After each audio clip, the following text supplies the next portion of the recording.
करनी चाहिए वैसे? बिस्मिल्लाहिर्रहमानिर्रहीम। सबसे पहले मैं भी कुछ हकायक रखना चाहता हूँ। जी। देखिए, करप्शन परसेप्शन इंडेक्स कहती है कि पीटीआई की हुकूमत करप्ट तरीन हुकूमत थी। हम्म। और ये परसेप्शन, जो करप्शन परसेप्शन इंडेक्स है, वो हम नीचे लेके आए 135 से 117 पे, ये 140 पे ले गए, नंबर एक। फिर ये कहते हैं 1100 अरब की हमने हाँ। एनआरओ ले लिया और हमने ये काले कानून। तो भाई 1 अरब, 1100 अरब में से 1 अरब तो 4 साल में साबित कर देते, कुछ साबित नहीं किया। ये जरूर हुआ कि हाई कोर्ट और सुप्रीम कोर्ट के जजेस ने कहा कि नैब को पॉलिटिकल विक्टिमाइजेशन, हम्म। पॉलिटिकल इंजीनियरिंग और ह्यूमन राइट्स की वायलेशन के लिए इस्तेमाल किया गया।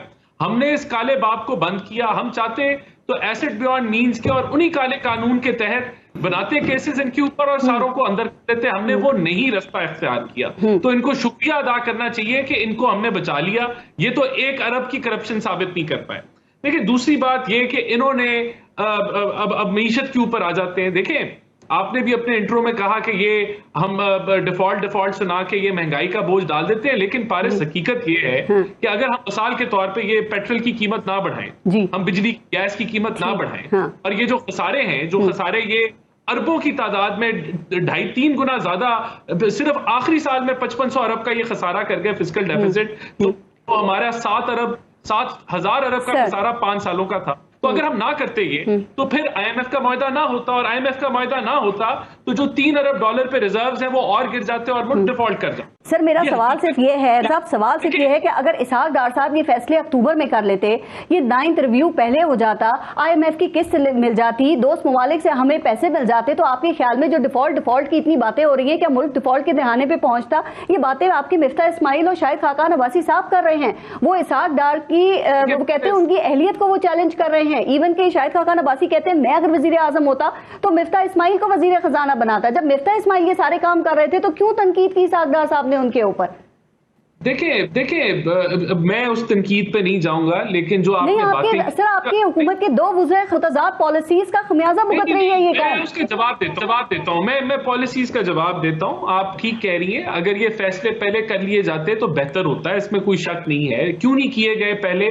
क्योंकि $30 अरब के फ्लड्स आ गए और कोशिश ही की गई कि जो आईएमएफ के ये जो मुआहदा है इसको कोई मेलो डाउन किया जाए, और वो नहीं हो सका, वो पॉसिबल नहीं हुआ, उससे कुछ वक्त जाया हुआ, लेकिन कोशिश की गई। जो अब आप कह रही हैं कि इन्फ्लोज आ जाए, फ्रेंडली ममालिक से आ जाए, इंशाल्लाह वो आएंगे और हम इस डिफॉल्ट वाले मामले से अच्छे तरीके पीटीआई से तो कहती जरूर है बाहर कि इस आईएमएफ को फायदा नहीं होगा। खान साहब कहते हैं डिफॉल्ट के इस किनारे पहुंच चुके हैं, ना कोई मदद करेगा, ना कोई कर्जा देगा, ना कोई सुनेगा हमारी।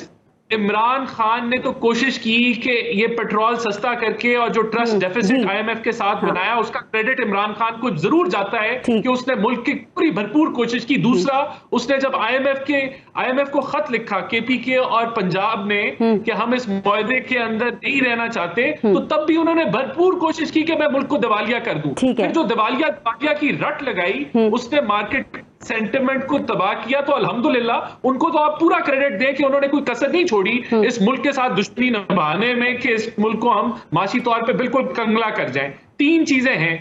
1400 अरब का ये खसारा गैस सेक्टर में छोड़ के गए, जो 72 सालों में जीरो था। राना इहसान साहब, सारी सूरत हाल आप लोग ना ये हुकूमत लेते ना। आप मुझे ये बताइए कि आप भी देखें हल्के में जाते होंगे, अवाम के आपके इस बयानिए को बाई कर रहे हैं कि सब कुछ इमरान खान का किया धरा है। जब वो महंगी बिजली खरीदते हैं, महंगा पेट्रोल खरीदते हैं, महंगा आटा खरीदते हैं, महंगी दालें खरीदते हैं, महंगा गोश्त खरीदते हैं, महंगी दवा खरीदते हैं, तो वो ये कहते हैं कि पिछली हुकूमत के ऊपर हम लान तान करेंगे।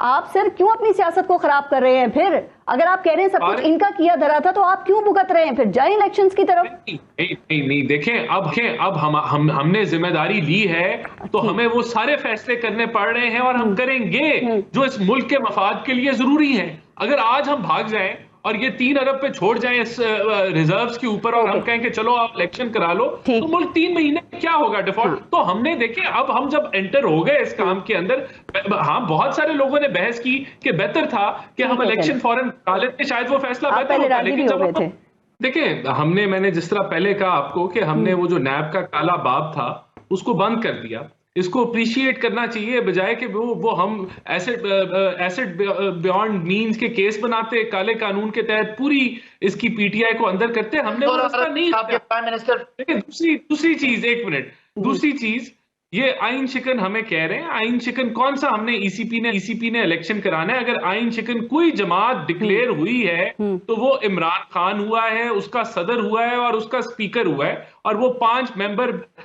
जो सुप्रीम कोर्ट का बेंच है उसने वो इनके माथे पे लिख दिया आइन शिकन। तो हम कोई आइन शिकनी नहीं करने जा रहे। दूसरा, ये जो जेल भर तहरीक है, अभी 8 माह में या 9 माह में कौन सी तहरीक इमरान खान की कामयाब हुई है? इसने लॉन्ग मार्च का कहा है इमरान खान ने, वो 3 घंटे चलती थी दिन में लॉन्ग मार्च, बाकी 21 घंटे ऑफ हो जाती।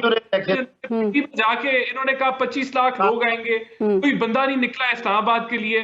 फिर इन्होंने पिंडी से ही जो है वो रास्ता जो है वो वापसी का इख्तियार कर लिया। तो अब ये भी ट्राई कर लें। एक इन्होंने ये असेंबलियां जो है ये डिसॉल्व करके अपनी खुद, मैं समझता हूं कि पैर पे कुल्हाड़ी मारी। तो अभी हर लिहाज से ये भी ट्राई कर ले। अब एक एक करके बात करती हूँ। अभी आपने करप्शन की भी बात की, इमरान खान के ऊपर आप करप्शन की बातें, आपकी कोई भी हुकूमती प्रेस कॉन्फ्रेंस देख लें आप, बुशरा बीबी और वो फराह गोगी, उनके जिक्र के बगैर वो मुकम्मल नहीं होती। राना एहसान साहब, ये बताइए अभी तक आपने कितने मुकदमात इनके ऊपर बना लिए हैं? क्या कार्रवाई हुई है सिवाय नैब के एक नोटिस इशू होने के? क्यों नहीं बनाते आप? किस चीज का इंतजार है? वो कहते हैं करप्शन के मुकदमात मिलते नहीं है, आवाज उठाने ट्वीट करने पे हमें ये बंद कर देते हैं अंदर, और 2 हफ्ते के बाद फिर आप इन्हें जमानत पे छोड़ देते हैं, इनको जमानतें मिल जाती है, तो हीरो बना रहे हैं आप इनको। नहीं, मैं समझता हूं कि यही वजह है कि पूरी कार्रवाई के बाद इनके ऊपर केसेस बनाए जाएंगे। उस तरह वो जो काला कानून नैब का था वही एक तरीका था, उसी के तहत इन्होंने, वो वीडियो थी इनके पास चेयरमैन नैब की, जिसके जरिए उन्होंने ब्लैकमेल करके पूरी क्यादत को अंदर किया, फिर ऑर्डिनेंस के जरिए उनकी नौकरी में तोसी की। वो हमने नहीं रास्ता इख्तियार किया। अब जो केसेस इन पे बनने, बड़े सॉलिड केसेस हैं। फॉरेन फंडिंग का केस बड़ा, मैं तो समझता हूं सिक्का बंद केस है, तोशा खाना का केस सिक्का बंद केस है। बाकी इनके ऊपर जो इंक्वायरीज हो रही हैं वो भी मामलात काफी सॉलिड है। इंशाल्लाह ताला जरूर जब इन पे गिरफ्त होगी। पीटीआई के पहले 43 और अब मजीद 70 अरब की मंजूरी को चैलेंज कर दिया है। अब 7 ये मार्च को अदालत ने जवाब तलब किया हुआ है। अगर ये फैसला इनके हक में आता है या इनको वहां से कोई रिलीफ मिलता है, फिर आपकी हुकूमत क्या करेगी?